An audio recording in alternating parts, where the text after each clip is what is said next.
They told me not to come to the dinner. My son got a promotion, and the whole family went out to celebrate. Everyone except me. I waited, pretending it didn't hurt, until my phone buzzed. It was a message from my daughter-in-law.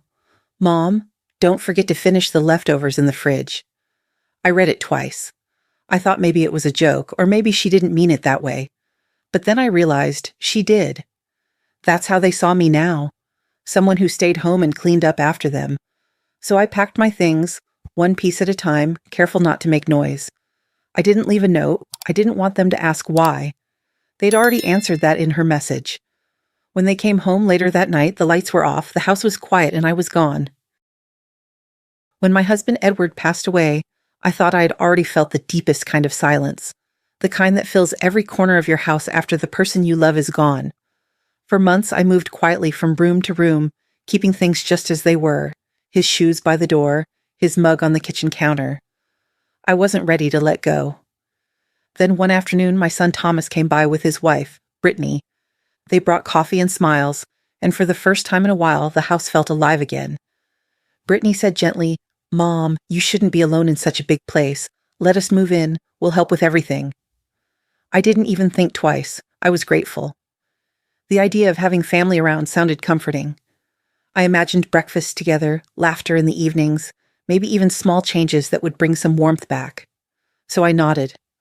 Of course, this house has room for all of us. A week later, their boxes started arriving, one after another. New furniture, new curtains, and endless little things that didn't look like us. The air smelled of perfume and air fresheners instead of Edward's old pipe tobacco. The floors echoed with quick footsteps instead of calm ones. At first, I told myself this was what homes were supposed to feel like. Busy, alive, full of movement. But it didn't take long for that energy to turn into something else. The house didn't sound like mine anymore. The rhythm was different. Everything started to feel rehearsed. Brittany had a way of organizing things. She'd move my dishes to another cabinet, change the way the books were lined up, replace the flowers I put in the hallway with store-bought ones. "Mom, these look too old." "Let's make this space a little fresher," she'd say with a bright smile. It was never rude, not at first. She spoke politely, even sweetly, but there was something behind her voice, something that made me hesitate before I touched anything. One evening, I tried to cook dinner, my old Sunday roast recipe. She walked in holding her phone and said, "Mom, maybe let me handle that. Thomas likes it lighter now." She took the pan from my hands before I could answer. I stood there for a moment, not sure what to do with my empty hands. The first few weeks I blamed myself for feeling uneasy. Maybe I was just not used to change. Maybe it was good that the house had a new rhythm. Maybe it was good that I wasn't alone anymore. But small things kept happening. My favorite armchair was moved to the basement to make space. My old family photos disappeared from the mantel. One day, I found Edward's book collection stacked in boxes by the garage. Brittany said it was just temporary. She was planning to redecorate. When I told Thomas about it, he smiled awkwardly. "Mom, she just wants to help. Don't take it the wrong way." I nodded. I didn't argue. I didn't want to make him choose. Still, every night I'd lie awake listening to the house. The sound had changed. The soft creak of the stairs used to comfort me, Edward walking up after turning off the porch light. Now, it was Brittany's heels clicking through the hallway, doors opening and closing, her voice calling from room to room. She was always there, always deciding something. Which curtains should go, which dishes were outdated, which things didn't fit the new style. I began to feel like a guest, a quiet guest in the house I'd built. One morning, I came downstairs and found my old lace tablecloth folded neatly on the counter. Brittany looked up and said, "Mom, I replaced it with something cleaner. Hope you don't mind." I smiled, though my chest tightened. "Of course not," I said. And that's when it hit me. She wasn't asking. She was informing me. That night, I walked through the living room after everyone had gone to bed. The walls looked strange in the soft light. My home didn't feel like my home anymore. I ran my hand across the wooden banister, the one Edward sanded himself, and whispered to no one, "Maybe this is what family looks like now." I didn't know. When I gave them the keys, I also gave away my peace. At first, Brittany's changes seemed harmless. She called them small improvements. New curtains, new dishes, new furniture. Everything she touched came with that bright, confident smile, the kind of smile that tells you she's just trying to help. "Mom," she said one morning, holding up my old china set, "these look too old-fashioned. Let's modernize. It'll make the place feel fresh." I stood there, my hands slightly damp from washing, watching her wrap each plate in paper. That set had been with me since my wedding. I wanted to say something, but Thomas walked in and laughed. "She's just trying to make it cozy, Mom. Don't be stubborn." So I nodded. I told myself it didn't matter, they were just plates. But it wasn't about the plates. It was about how easily she took ownership of the space, as if she had always lived there, as if she knew better than I ever did. The next week, the lace curtains I'd hung decades ago were replaced with gray ones. The soft ones Edward had loved because they let the morning light through. Now the room was darker, colder. Brittany said, "It's modern, more elegant." She spoke with the confidence of someone who had never asked permission in her life. Then came the photos. One day I walked into the living room and found her holding the framed picture of Edward and me from our 30th anniversary. She looked at it, tilted her head, and said, "Maybe we can keep this one in your room, Mom. It's more, personal." Before I could respond, she'd already taken it off the wall. I picked it up later and put it on the bookshelf just below eye level, lower than it used to be. It felt like a small surrender, but at least it was still there. Every few days, there was something new. A new rule, though she never called them that. "Let's eat lighter, Mom. Thomas doesn't like heavy food anymore."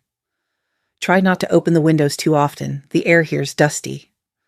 "Oh, and don't talk to the mailman too long. He takes forever."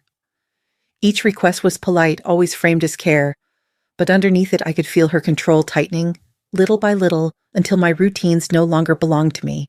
She took over the kitchen, then the laundry, then the garden. The front yard, which used to be filled with flowers Edward planted for me, turned into something out of a magazine. Trimmed bushes, perfect symmetry, and not a trace of the wild roses he loved. When I watered the small patch I'd kept near the porch, Brittany said, "You don't have to bother, Mom. We're going to redo that area anyway." That word, "we," came up often. "We decided to repaint. We think it's better this way." It was never you. Sometimes I wondered if she even noticed that I started spending more time upstairs, staying out of her way. Maybe that was what she wanted. Thomas didn't see it. Or maybe he didn't want to. Every time I mentioned something. He smiled, squeezed my shoulder, and said, "Mom, don't take everything so personally. She means well." Maybe she did. Maybe this was her way of showing love, by fixing everything around her until nothing was left untouched. But I could feel myself shrinking inside my own house. It's strange how control can come wrapped in kindness. She never shouted, never argued. She just rearranged things, until I barely recognized where I lived. One night, I came downstairs for water and noticed the light still on in the living room. Brittany was sitting on the couch, scrolling through her phone. My wedding photo was gone from the shelf. I didn't ask where she'd put it. I just stood there for a second, then went back upstairs. The next morning, I found it leaning against the wall near the storage room. I cleaned the frame and placed it back on the shelf, lower again this time, almost hidden behind a row of new picture frames she'd added of herself and Thomas. I looked at the shelf and whispered, "That's okay. At least we're still here." The days blurred together after that. The house was always spotless, always quiet. Too quiet. Even my footsteps started sounding hesitant, like I was walking through someone else's home.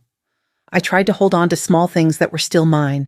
The smell of my cooking, the soft hum of my old radio, the way sunlight came through the kitchen window in the morning, but even those started to fade. Brittany replaced my spice rack with her own set, labeled and arranged alphabetically. "Makes it easier, Mom," she said. She changed the curtains in my bedroom, swapped my bedding for something neutral. She even rearranged the chairs on the porch, saying they looked cluttered. She was always smiling, always polite, and that made it harder to say anything at all. One evening, I stood in the doorway of the living room, watching her laugh with Thomas over something on TV. Her voice filled the space that used to belong to Edward's laughter. I tried to laugh too, but it came out small, almost invisible. I realized then that I didn't recognize the sound of my own house anymore. The walls were the same, the furniture was still here, but the feeling, the rhythm, had changed. The house still smelled like me, but it breathed like her. That night, Brittany invited some friends over for dinner. She said it so casually in the morning, as if it were nothing. "Just a small gathering, Mom. You don't have to do much." But when evening came, I found myself in the kitchen, sleeves rolled up, preparing the lasagna Edward loved. It was his recipe, the one I'd made every birthday, every anniversary. I'd always said it was our family's comfort food. The house smelled warm for the first time in weeks. The sauce simmered slowly, the cheese melted just right, and for a moment I almost felt like myself again. I even hummed quietly while I worked. When Brittany came in, she stopped at the doorway and said, "Oh, perfect. That smells great. My friends will love it." Her words were kind enough, but the way she said my friends made something in my chest tighten. By the time they arrived, the table was set with her fancy plates and new cutlery, none of which I recognized. I placed the dish in the center, careful not to spill, and stepped back. Brittany smiled brightly, the kind of smile that lights up a room. Thomas looked proud, standing beside her. I felt invisible, like a shadow in the corner of the photograph. Dinner started light. Laughter, small talk, stories about work and new furniture. They all looked comfortable, like they'd been coming here for years. I sat at the far end of the table, cutting small pieces of bread and listening. Then one of Brittany's friends took a bite of the lasagna and said, "This is amazing, Brittany. You made this?" Brittany laughed softly, shaking her head. "Oh, no. Mom helps out in the kitchen a lot. She doesn't pay rent, but she's a great helper." Everyone laughed. It was polite laughter, short and easy, but in that moment I couldn't breathe. The words echoed louder than the laughter. She doesn't pay rent. I felt my hand tremble, the fork slipping against the plate with a sharp sound. The noise was small, but everyone turned for half a second, just long enough for me to force a smile. "I'm glad you like it," I said quietly, my voice steady even though my throat burned. Thomas looked down at his plate, pretending to focus on his food. He didn't defend me. He didn't even look up. I waited for him to say something, anything, but the silence stretched. The conversation moved on. Someone made a joke about mortgages, another about vacations. I heard none of it. All I could hear was Brittany's voice repeating in my head, "She doesn't pay rent." After dinner, I cleared the table. Nobody told me to, but it felt expected, like a role I had already been assigned. The guests thanked Brittany for the lovely meal and hugged her at the door. Not one of them said goodbye to me. When the last one left, the house went quiet again. Brittany leaned against the counter, scrolling through her phone, her tone light as ever. Dinner went so well. Everyone loved it. I just nodded. My hands were still wet from washing dishes. She didn't notice. Later, I sat alone at the kitchen table with a cup of tea. The smell of the lasagna still hung in the air, mixed with detergent and silence. My mind went back to the last time I'd made that dish, for Edward's birthday. He'd come up behind me, wrapped his arms around my waist, and said, "Kindness should never make you small, Ellie." At the time, I laughed. I thought he meant it as a sweet line. But tonight, those words felt heavier, because tonight my kindness had made me invisible.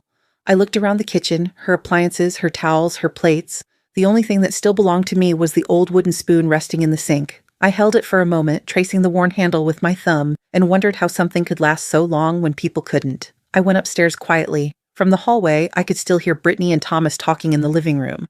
She was laughing again, telling him how cute it was that I'd cooked for her friends. He didn't say much, just a low hum of agreement. I stood at the top of the stairs, listening. My hands were cold, though the house was warm. In that moment, I realized it wasn't about the dinner, or the lasagna, or even the words. It was about how easily they saw me as something less, a background sound in their story. I lay in bed for a long time that night, staring at the ceiling. The house was full of voices that didn't sound like home. Sometimes betrayal doesn't come with shouting or slammed doors. Sometimes it comes with a whisper, light enough to sound harmless, sharp enough to cut deep. One sentence can turn 30 years of love into a joke. It happened on an ordinary evening, the kind that starts with small talk and ends with quiet rooms. I had just finished cleaning the kitchen when I heard voices from the living room. I wasn't trying to eavesdrop, but the words carried clearly down the hall. Brittany's tone was casual, the same tone she used whenever she decided something before anyone else could respond. "My mom's visiting next week," she said. "We'll need the guest room." There was a short pause before Thomas answered. His voice was calm, uncertain. "Where will Mom sleep?" Brittany didn't even look up. I could tell from the sound of her voice. Steady, unbothered. The basement's fine.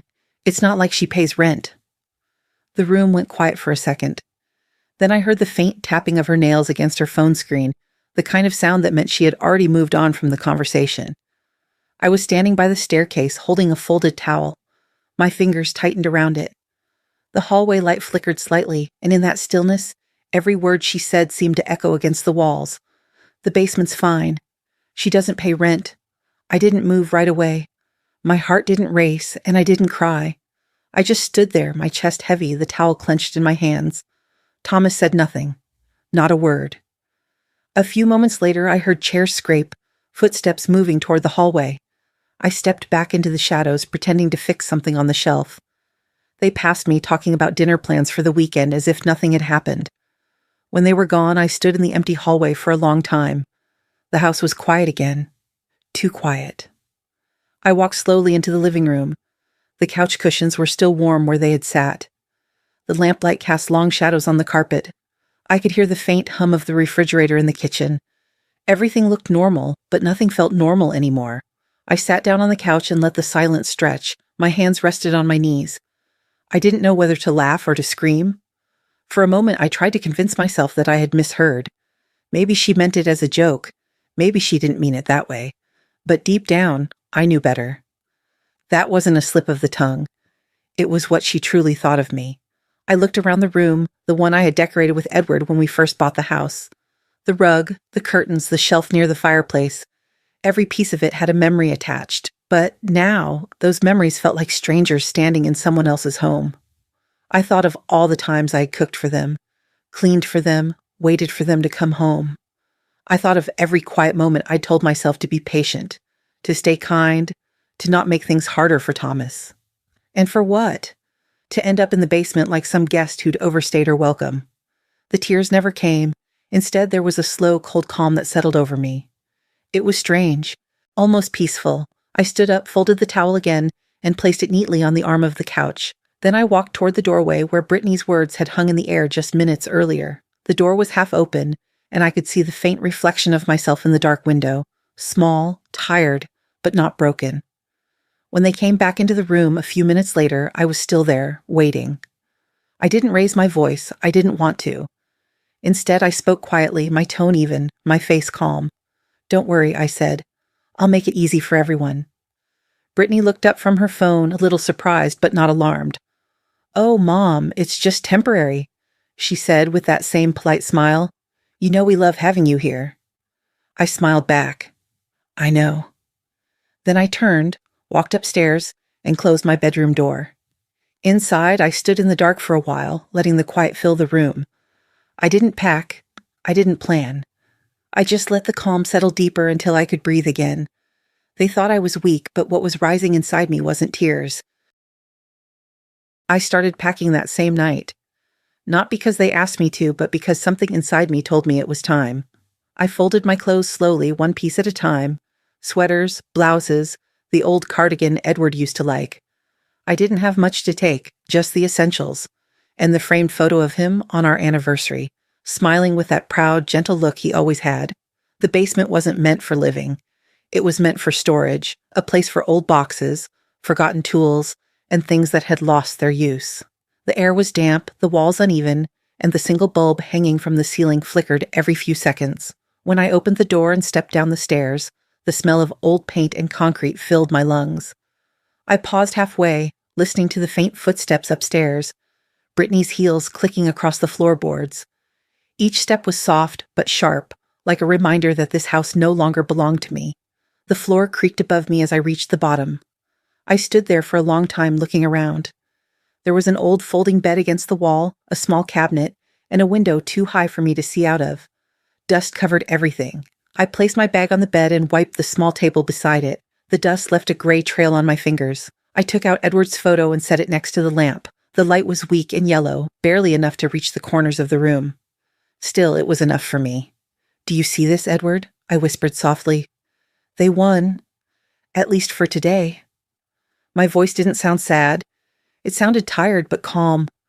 The kind of calm that comes after you've been hurt too many times to feel surprised. I sat down on the edge of the bed. The springs creaked. I looked around the small space again. It wasn't much, but it was quiet. Maybe quiet was all I needed right now. Above me, I could hear faint laughter. Brittany's voice, light and confident, telling Thomas about her plans for next week.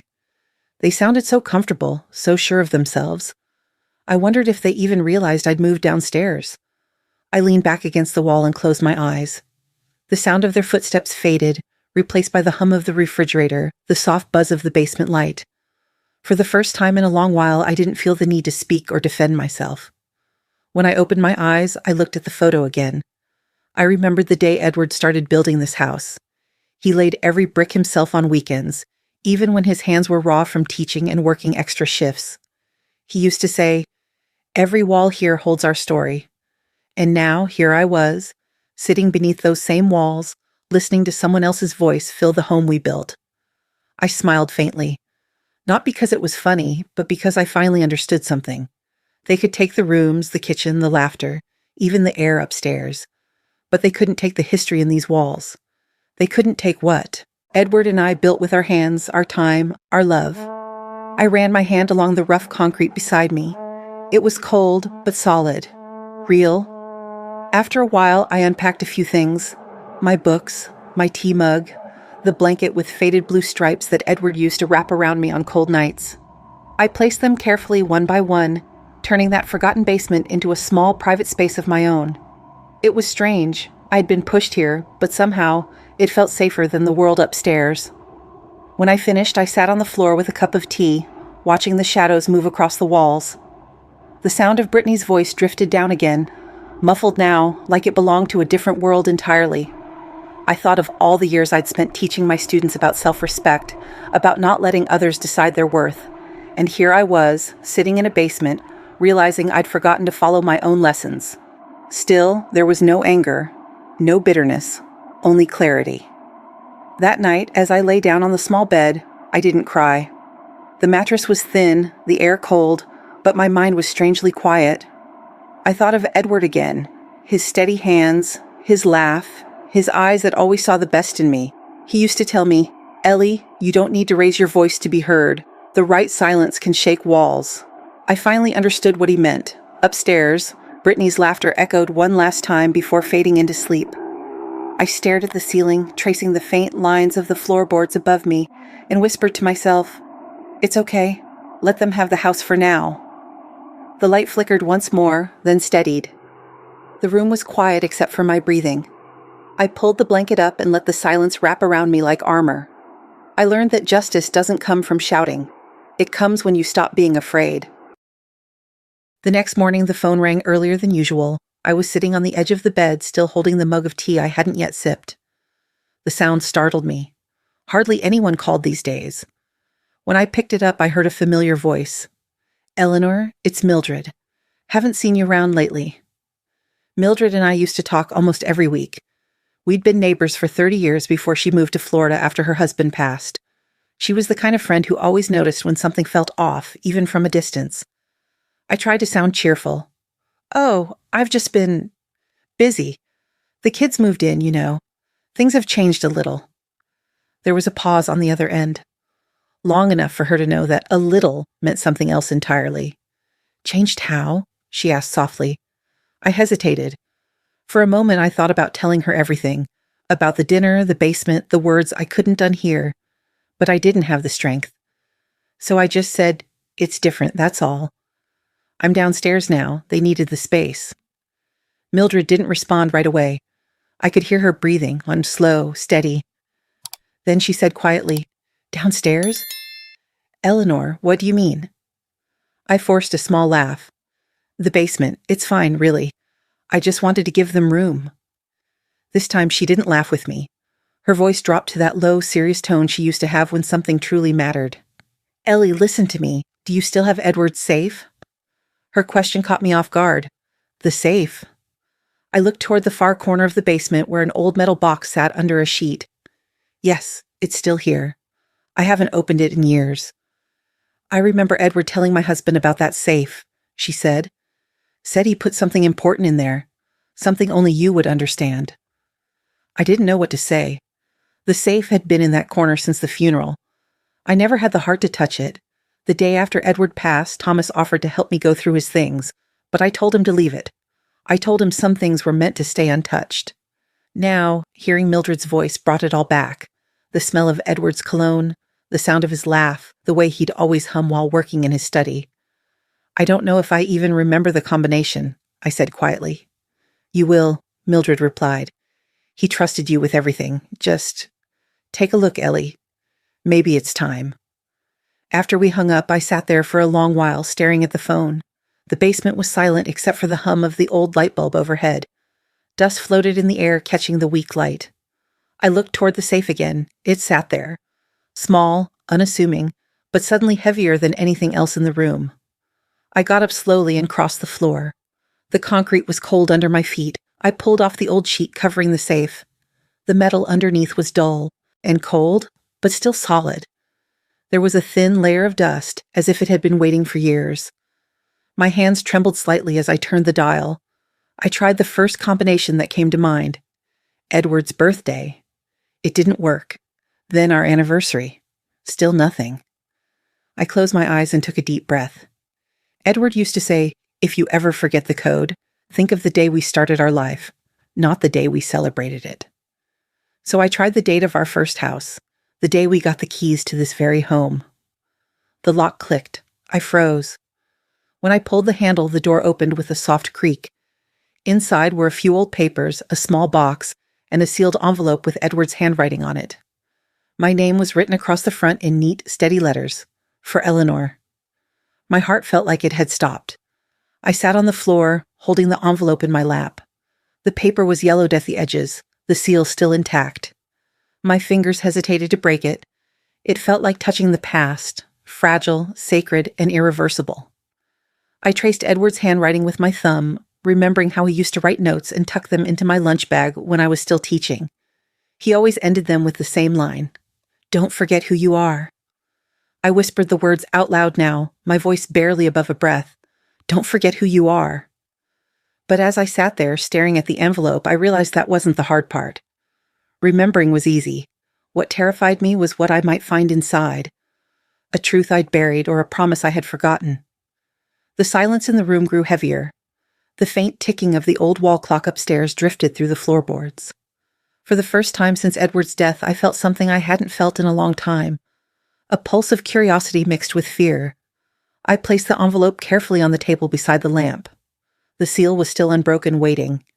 There are doors we hesitate to open, not because we fear what's inside, but because we fear remembering what was always ours. I don't know how long I sat there staring at the envelope. The air in the basement felt heavier, like the room was holding its breath with me. My fingers trembled as I finally peeled away the seal. The paper inside had turned slightly yellow with time, but Edward's handwriting was still clear. Steady, familiar, and impossibly alive. There was a folded document inside, thicker than I expected. My name was printed across the top, Eleanor Hayes. Below it, the title of ownership for the house on Pine Street. For a moment, I couldn't breathe.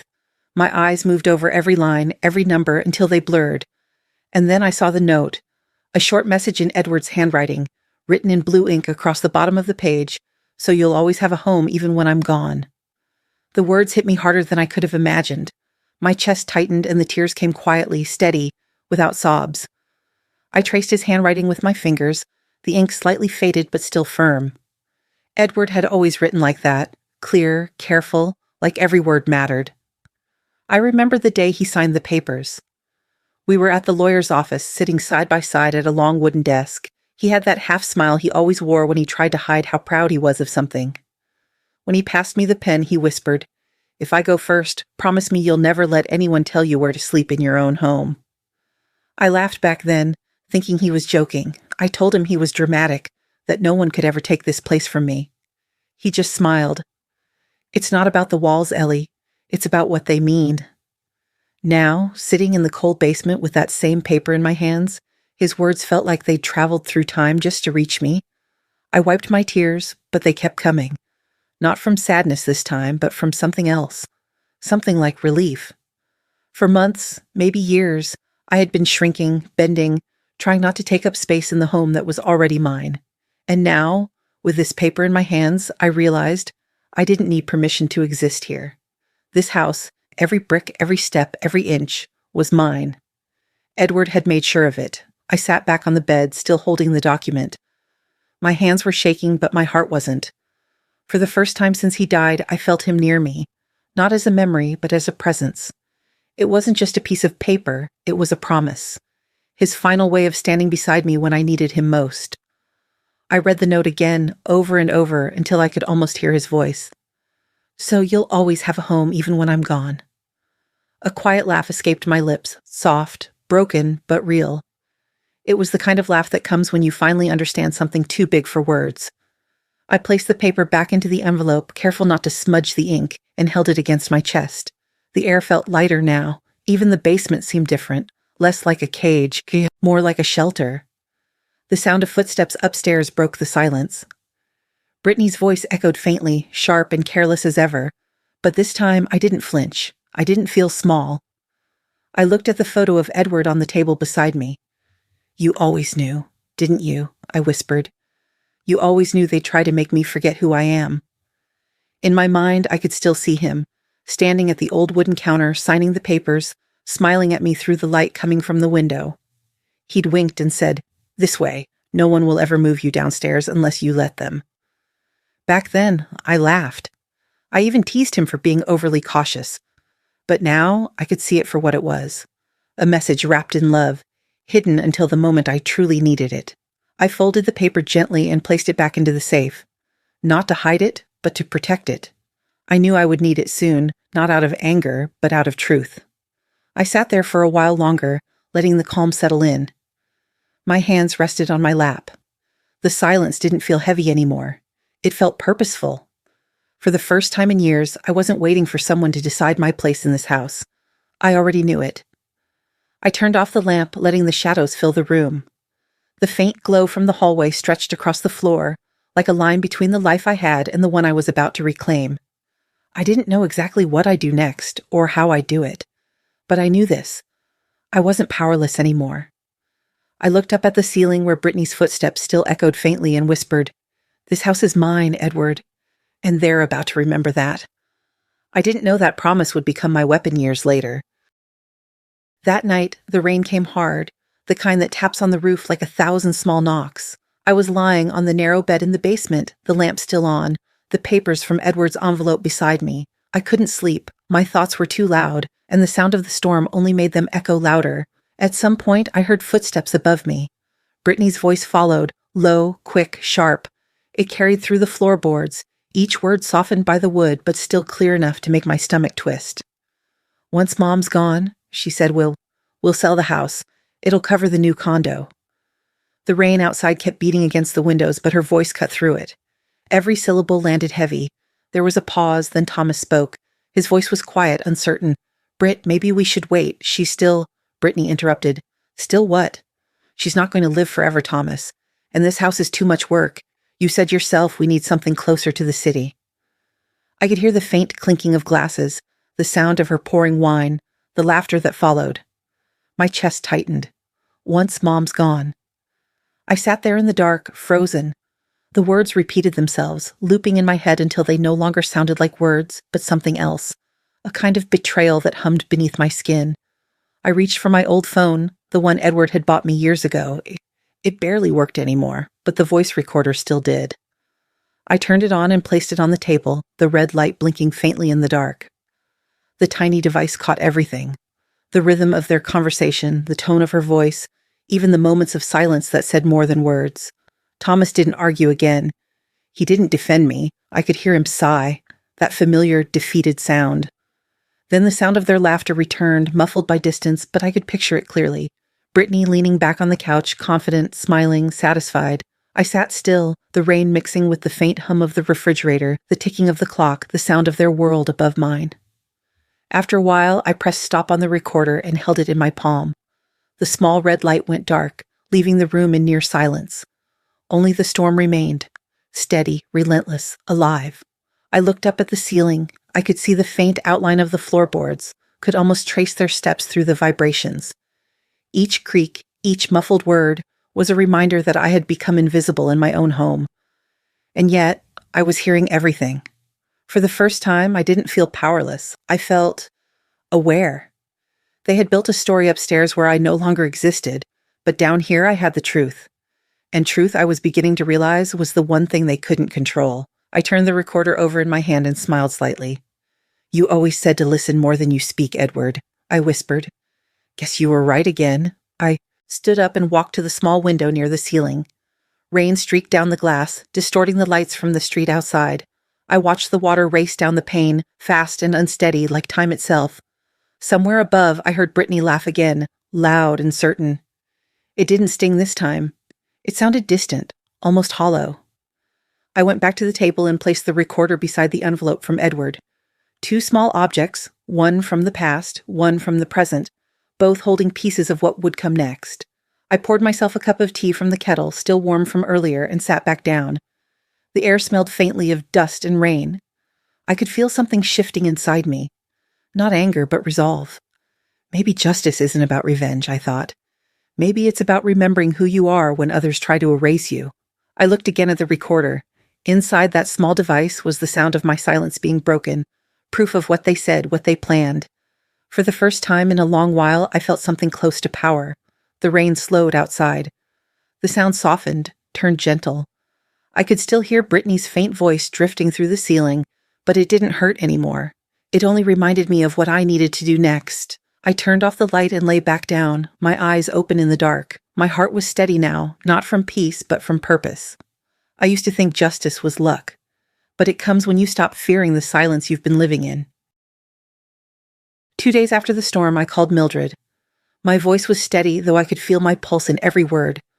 "I found something," I said. She didn't ask what. She just said, "I'll drive up." By the next morning, she was at my door. The rain had stopped, but the sky still looked heavy, like it hadn't decided whether to clear or cry again. I hadn't seen Mildred in over a year, but when she stepped into the basement and hugged me, it felt like no time had passed. "You look tired," she said softly. "I am," I replied, "but not weak." We didn't need to say more.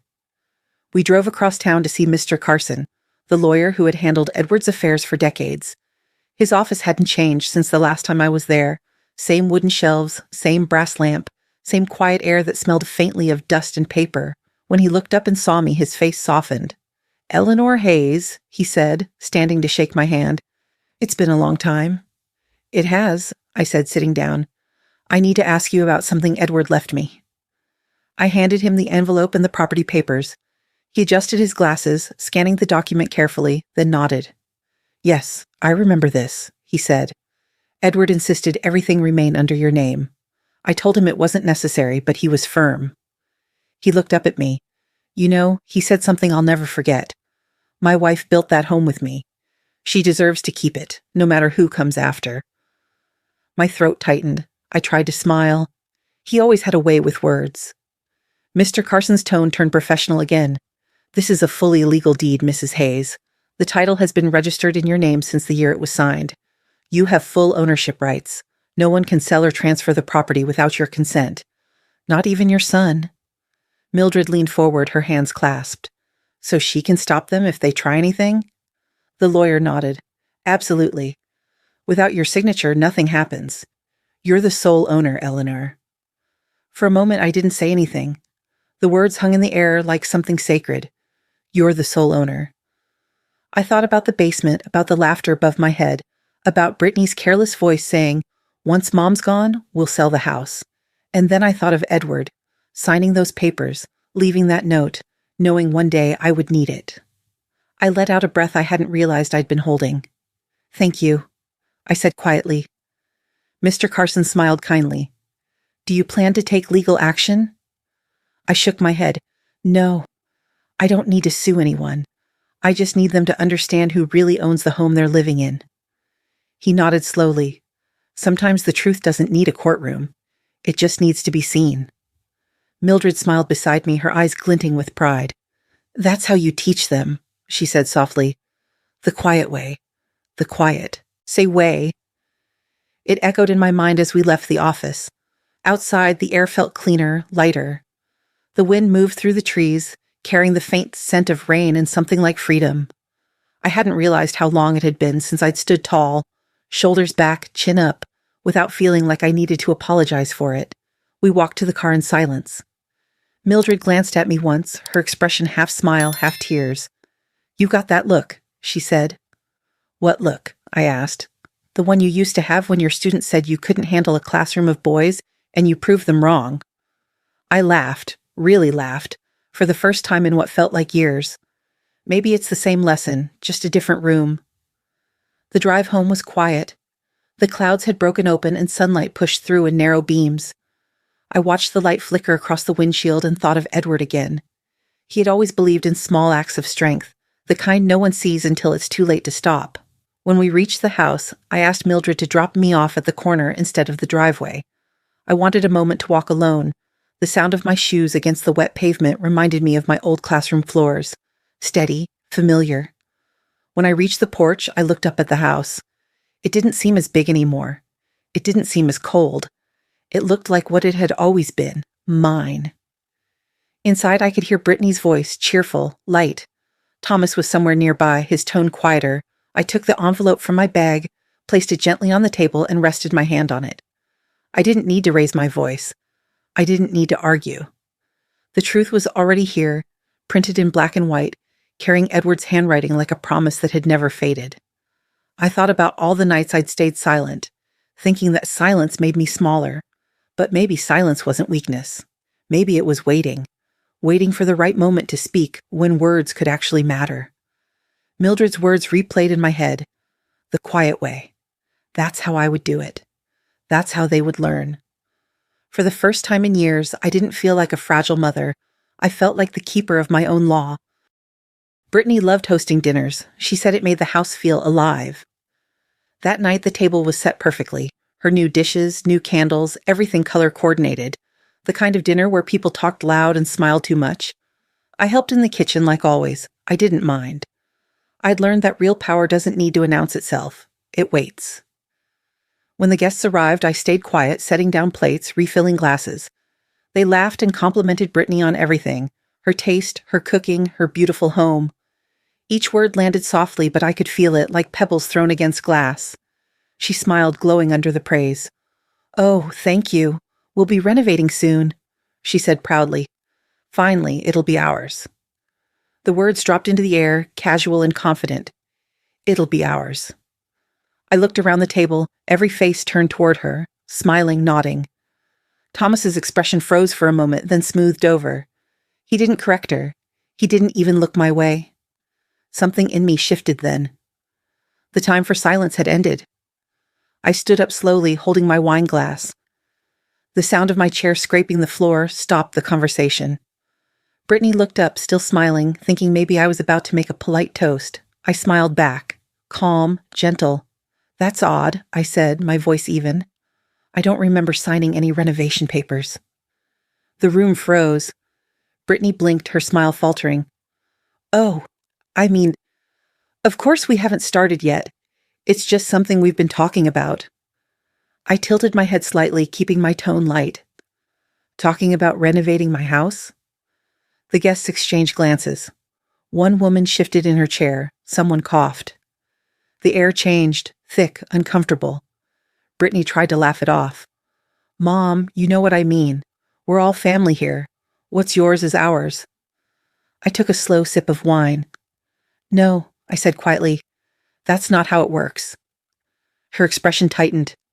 "Well, that's not what Thomas said." Thomas finally looked up, his voice low. "Brittany." But she cut him off, her tone rising just slightly. "I just meant we're taking care of things like adults." I set my glass down, the sound small but sharp in the silence. Taking care of things is one thing. Making plans for something that doesn't belong to you is another. For a second, no one moved. The only sound was the faint ticking of the clock on the wall. One of the guests tried to smile, forcing lightness into the air. "Well, that's marriage for you, right? Always figuring out who owns what." No one laughed. Brittany's face flushed pink. She looked toward Thomas, but he kept his eyes down, his fork still in his hand. I leaned slightly forward, my voice calm but firm. "You see, this house, every wall, every room, is under my name. It always has been." Brittany's mouth opened, then closed. I could see the confusion flicker in her eyes. quickly replaced by something colder. Embarrassment, maybe even fear. One of her friends whispered something under her breath. Someone else shifted in their seat. The sound of the rain outside crept through the windows, soft but steady. I smiled again, this time almost kindly. Don't worry, I'm not upset. I just don't like when people speak about my home as if I don't exist in it. Thomas finally spoke, his voice strained. Mom, we didn't mean... I stopped him with a look. I know you didn't mean to, I said. That's the problem. The silence after that was long, not angry, just real. The kind that fills a room when everyone realizes they've been standing on a line they didn't know existed. I looked around the table. Every eye was down, every smile gone. Even the candles seemed smaller, their light trembling. Brittany picked up her napkin, her hands shaking slightly. I think dessert's ready, she said almost to herself. I sat back down, slowly. The tension didn't feel heavy to me anymore. It felt earned. For the rest of the meal, no one spoke much. The laughter that had filled the room earlier was gone. Only the clinking of forks and the quiet sound of the rain outside remained. When the guests left, they avoided my eyes. Brittany forced a smile at the door, her tone brittle. Good night, Mom. I nodded. Good night. After they were gone, I stood by the dining table for a while, looking at the empty glasses, the half-finished plates. Thomas lingered near the hallway, unsure what to say. I spared him the effort. Don't worry, I said softly. I'm not angry. He looked up, relief flickering briefly in his eyes. Then I added, "Bo, but I'm not quiet anymore either." He didn't reply. He just turned away. As I gathered the dishes, I realized something strange. I wasn't shaking. Not like before. The calm in me was steady, powerful, almost comforting. Their silence wasn't victory, it was fear, recognition, truth. Their silence was the sound of the storm that was about to break. The house was quiet again the next morning, too quiet for a place that had hosted laughter and wine just hours before. The dishes were still stacked on the counter, the smell of food still hanging faintly in the air. Brittany didn't come downstairs until late afternoon. Her heels echoed across the floor, confident at first, then slower when she saw me standing by the dining table with a small folder in my hands. Thomas followed behind her, silent. I'd been waiting for this moment, not out of anger, but out of necessity. Some truths can't stay buried, not when they're being stepped on every day. Can we talk? I asked. My voice was calm. Brittany nodded, crossing her arms. I placed the folder on the table. It wasn't much, just a few sheets of paper, and the small recorder I'd used that night when the rain fell. For a moment, no one spoke. Then I opened the folder and began to lay the documents out, one by one. The sound of the paper sliding against the wood filled the silence. This, I said, tapping the first page, is the property title. It's under my name. Always has been. Brittany's smile faltered. What do you mean? I met her eyes. It means you've been living in my house, Brittany. Not yours. Not ours. Mine. Thomas's shoulders stiffened, but he didn't speak. He just stared at the papers like they were written in another language. I reached for the recorder and clicked play. The soft crackle of static filled the room, followed by the unmistakable sound of Brittany's voice. Once Mom's gone, we'll sell the house. It'll cover the new condo. The words hung in the air, thick and heavy. Even she looked shocked hearing them out loud. Thomas's face went pale. I didn't... she began, but I raised my hand gently. Don't, I said. Don't say it was a joke, or that I misheard. I was there. I heard every word. I've heard all of them. She swallowed hard, tears already forming. Thomas stood frozen, his lips parted but empty. I looked down at the papers again, smoothing the corners. You told your friends you'd be renovating. You told me I should stay quiet, stay out of your way. You asked me to sleep in the basement because I don't pay rent. Then I looked up, directly at her, steady, unblinking. But the truth is, you've been living here rent-free all along. No one moved. The clock on the wall ticked, sharp and deliberate, slicing through the silence. Brittany's eyes filled, her voice trembling. I didn't mean to. I just... Thomas whispered, barely audible. Mom, I didn't know. I nodded slowly.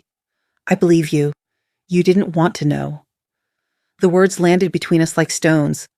I could see his throat tighten, his eyes darting from me to Brittany and back again.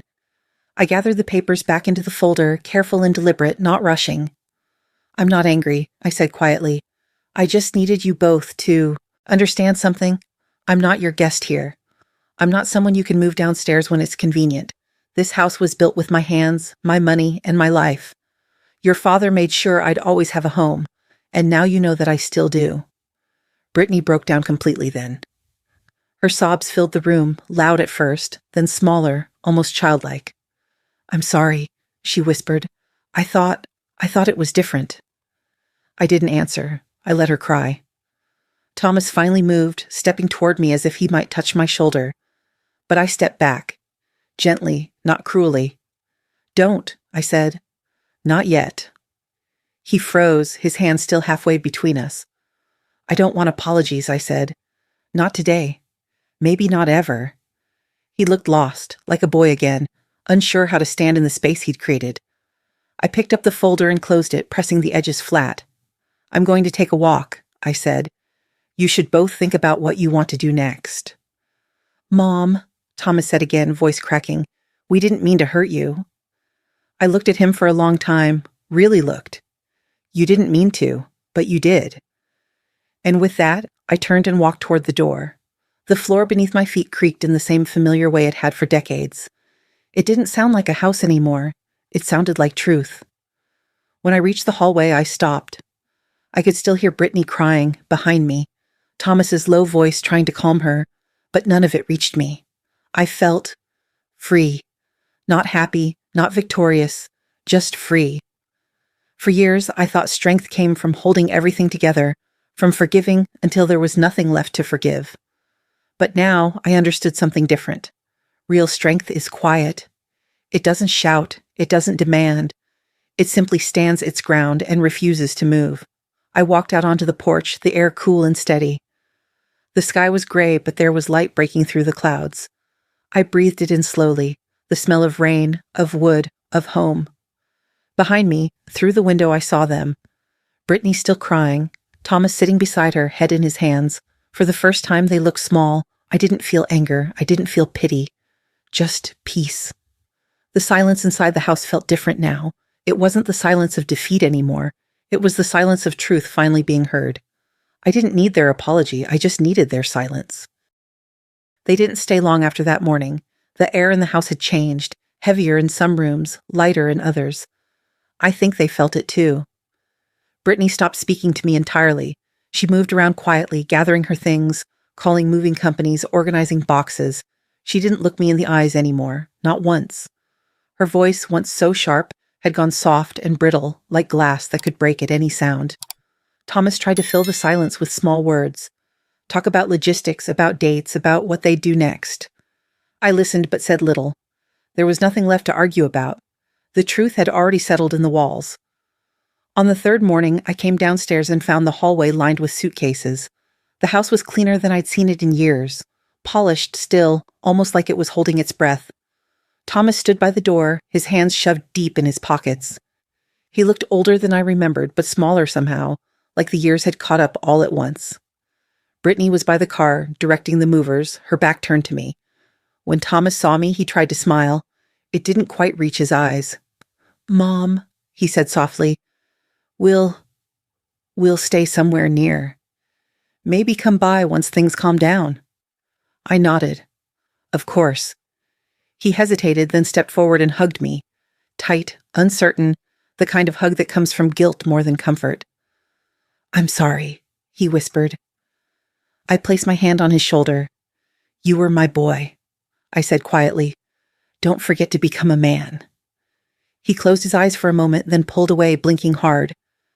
Outside, Brittany climbed into the car without looking back. The engine started, and Thomas stood there for a second longer, as if waiting for something he couldn't name. "Take care of her," I said. He nodded. "I will." Then he walked out the door. The sound of the car faded slowly down Pine Street, swallowed by the quiet of the neighborhood. The house stood still again, empty but not lonely. For the first time in a long while, it felt like it was breathing with me, not against me.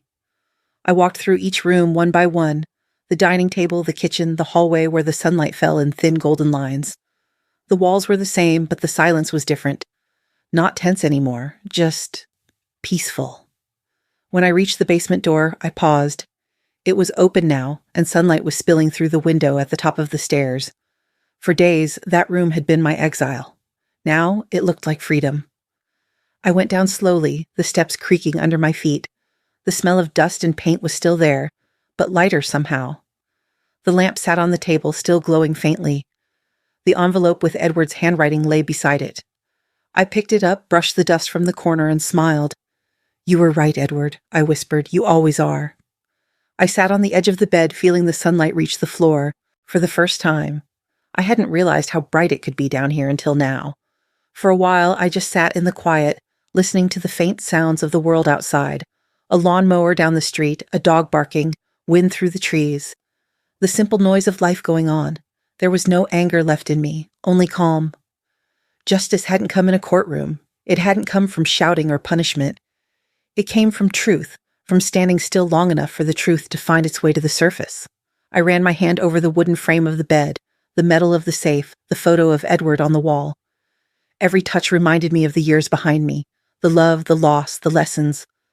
When I stood up again, I didn't feel heavy. I felt grounded. Upstairs, I opened the front door. The afternoon light was warm and gentle. The yard looked alive again, small wildflowers blooming where the grass had grown thin. I stepped outside, breathing deep, letting the sun hit my face. The breeze carried the smell of the rain that had passed days ago. Fresh, clean, forgiving. For the first time in years, I wasn't someone's mother-in-law, or someone's burden, or someone's guest. I was just Eleanor Hayes, a woman who had found her voice again. I turned back toward the house. From where I stood, I could see the basement window catching the light, glowing softly like a quiet promise. I smiled, locked the door gently, and walked down the path. Justice doesn't make you young again, but it helps you stand tall. It's been a year since that day. A year since I closed the front door of the house on Pine Street and handed the keys to the quiet. Now I live by the ocean. A small apartment on Tybee Island, nothing fancy, just 2 rooms and a balcony that faces the sea. When I first moved in, I thought the silence would feel heavy again. But it didn't. Here, silence sounds different. It breathes. Every morning, I wake up to the sound of the waves rolling against the sand and the faint cry of gulls overhead. I make coffee, open the balcony door, and let the air drift in. Salty, clean, alive. The sea has a way of reminding you that time keeps moving, even when you don't. After breakfast, I walk down to the shore. The same stretch of sand, the same small wooden bench near the dunes. I sit there with my notebook, writing the names of people who have forgotten themselves and the words that might help them remember. It started as something small, just me writing alone. But a few months ago, I began teaching again. Not literature this time, not grammar or syntax. Just life, written out loud. I call it words for second chances. Most of my students are women around my age. Widows, divorcees, some just lonely. They come with notebooks and pens and stories they haven't told in decades. In our first class, we sit in a circle facing the big windows. The ocean light spills across the room, warm and golden. There's always the smell of coffee and paper, that faint sweetness of things beginning again. They introduce themselves one by one, each story carrying something fragile inside it. A loss, a mistake, a silence. I don't fix their stories. I just listen. At the end of that first session, a woman named Claire, soft-spoken, gray hair tied neatly back, raised her hand. "How do you know," she asked, "when it's time to walk away?" The room went quiet. Everyone waited for me to answer. I looked out the window where the sun was breaking over the water. Then I said, "When staying means forgetting who you are." No one spoke for a while. Some nodded. One woman smiled through tears. It wasn't a dramatic moment, just real. The kind that settles deep instead of burning bright. After class, I stayed behind to clean up the papers scattered across the tables. The light was softer then, the kind of late afternoon glow that turns everything gold. The sea outside shimmered in the distance. I sat down for a moment, alone again, and thought of Edward, of the house, of the years I spent thinking strength meant endurance. I realize now, endurance and freedom are not the same thing. Endurance keeps you standing in the storm. Freedom lets you walk away when it's over. Sometimes I still dream of the old house. In those dreams, it's always warm and bright. Edward sitting by the window reading. Thomas as a boy, running through the hallway. Even Brittany, younger, smiling. calling me Mom. The dream never hurts. It feels like visiting ghosts that have made peace with me. When I wake, I smile because I know they belong to the past, and that's exactly where they should be. On weekends, I visit the local bookstore and help the owner host reading nights. We sit in a circle just like my class, candles flickering, the sound of the waves faint outside. People read aloud from their journals. There's something sacred about watching someone find their voice again after years of being quiet. I think about the basement sometimes, the darkness, the cold, the fear that used to fill my lungs. But now, it feels distant, like another lifetime. That room was the place I lost everything I thought defined me. And yet, it was also where I found what mattered most. One evening after class, I stayed late, sitting by the window as the sun disappeared into the sea. The pages on my desk glowed orange in the fading light. I opened my journal and wrote, "Justice isn't about winning. It's about remembering who you are, even when no one else does." Then I closed the notebook, turned off the lights, and stepped outside. The sky was streaked with soft pink and gold, the kind of color you only see for a few minutes before night takes it away. I walked along the sand barefoot. The tide reached my ankles, cool and steady. The horizon stretched endless ahead of me. I once thought I'd lost everything. Turns out I'd only just found myself. It happened on an ordinary morning, the kind where the sea is calm and the world feels simple. The sky was pale blue, the light soft and unhurried. I was cleaning my desk, going through papers and old notebooks, when I found a small wooden box tucked inside the bottom drawer. It was one I hadn't opened in years. Inside it was a single object, like an old brass key. I held it in my hand for a long time. The metal was worn smooth from years of use. I knew its weight instantly, even after all this time. The key to the house on Pine Street. For a moment I just stared at it. The memories it carried came quietly. The sound of Edward's laugh, the creak of the front door, the smell of lasagna baking on a Sunday afternoon. And later the silence, the cold basement, the voices above me. I turned the key over between my fingers. It didn't hurt to remember anymore. It just felt full, like the story had finished where it needed to. I slipped on my sandals, took my shawl, and walked outside. The path to the beach was quiet this time of day, just the sound of gulls and the faint rush of the tide rolling in. The air smelled of salt and sun. The waves were gentle, rising and falling in their endless rhythm. I walked until the water reached my feet. It was cool, grounding, alive. I opened my palm and looked at the key one last time. "This used to mean home," I whispered. "Now it just means memory." The sunlight caught the metal for a brief second, glinting gold. Then I threw it, a small, clean motion, and into the water. It disappeared with a soft splash, swallowed instantly by the sea. I stood there, watching the ripples fade. No sadness came, just a stillness I hadn't known in years. Behind me, the gulls cried. The wind moved through my hair. Everything felt light, not because I had forgotten, but because I had forgiven. Forgiveness isn't for them, it's for me. I stayed a while longer, letting the tide reach my ankles, then turned back toward the path. The morning light was bright now, painting the sand in gold. I could see the line of footprints behind me, leading back to my small apartment overlooking the sea. When I reached the edge of the dunes, I stopped and looked back. The water stretched far and endless, the horizon glowing soft and white. The world felt wide again, not heavy, not lost, just waiting. I smiled, a quiet, simple smile. The kind that comes when there's nothing left to prove. Fade out. Waves breaking, sunlight brightening, the sound of peace. Justice had come and gone, but freedom stayed.